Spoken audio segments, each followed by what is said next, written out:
Bismillah, alhamdulillah, wassalatu wassalam ala rasulillah wa ala alihi ashabi ajma'in, amma ba'd. Welcome to Ilm Bites, your 5-minute dose of Islamic knowledge every day. Today we will see the tafsir of Surah Al-Kahf, verse number 9, inshallah ta'ala. Allah Azza wa Jalla says in the Quran, أم حسبت أن أصحاب الكهف والرقيم كانوا من آياتنا عجبا. Or have you thought that the companions of the cave and the inscriptions were among our signs a wonder? Allah Azza wa Jal, He is starting to narrate us the stories of one of the stories of the Quran. And it is Sunnah of Allah that He gives consolation to His prophets by mentioning the stories of the people of the past. As we seen in the previous ayah, one of the ayahs, Allah Azza wa Jal said, فَلَأَلَّكَ بَاغِيُّ نَفْسَكَ, will you kill yourself because they are not listening to your message?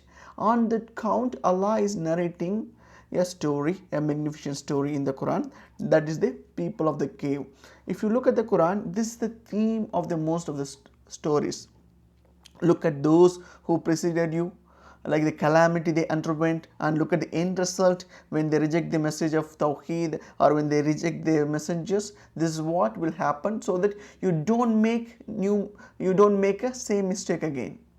His the objective is for us to take lessons from the stories, and we make these people to be our role models. That's why Allah says, Am hasib, do you think anna ashab al-kahf, ashab al-kahf meaning the companions of the cave or the people of the cave. Let us understand why this story was revealed. Because some of the Jews, to test the prophethood of the Prophet ﷺ, they asked the Prophet about three things. They sent people, asked about three things. What are they? Youngsters, Ashabul Kahf, and then the Yasalunuk and Dhul Qarnayn, who is Dhul Qarnayn. We will say about it at the end of this surah, inshallah. And then Yasalunuk and Ruh. They asked about the soul. So these are three things they asked. The Prophet said, like, I will tell you tomorrow, without mentioning inshallah. And it is authentically narrated. The revelation about the story came 15 days, and Jews were saying, see, your Prophet is not true, is not able to say. That's why it's important for us to say inshallah. This is the origin of the story. Here the another word is ar-raqim. Rakim in English is generally translated as inscription, but it has different meanings among the scholars. Some say it is the name of the valley where these youngsters, we will see these people who enters into a cave, that valley is called Ar-Rakim, or like they say it's the building that were built on the top of the cave, that's called Rakim, or the name of the village where these youngsters fled, or the mountain in which the cave was. But the most stronger opinion accepted by majority of the scholars is this is a tablet where it had their stories and names written and placed in the cave. We will say once they are found, the people will write and put it on the cave, and we say Allah knows the best. And Allah says, min ayatina ajaba, do you think that this is one of the wonderful signs of Allah Azza wa Jal?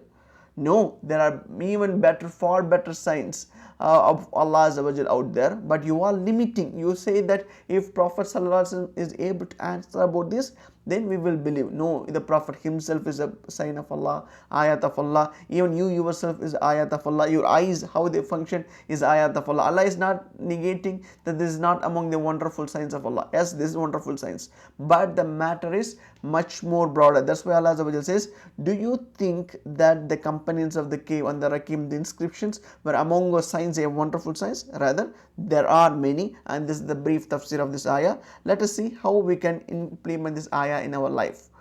First and foremost, as we can see, the objective of the story is to tell us, objective of this ayah is to tell about the stories, the people of the cave. So we have to get ready, prepare our minds to see them as our role models in Islam. Instead of taking real models to be our role models, let us take the real role models, how they stood for Tawheed in the upcoming ayats. And two, it is about ayatina ajaba. It is about the wonderful signs of Allah Azza wa Jal.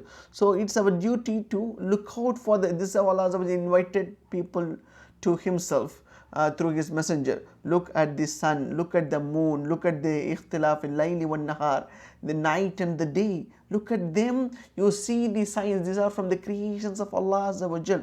So it's our duty to open this book, noble book Quran, and there are so many. You can even search in some of the application, min ayatihi, are from the signs, Allah Azza wa Jal. At least let us make an attempt to read about 3 ayat of the Quran, think, ponder and understand the magnificence of Allah Azza wa Jal, and inshallah we'll see you in the next verse. Jazakumullah khair wa akhiru da'wana alhamdulillahi rabbil alamin.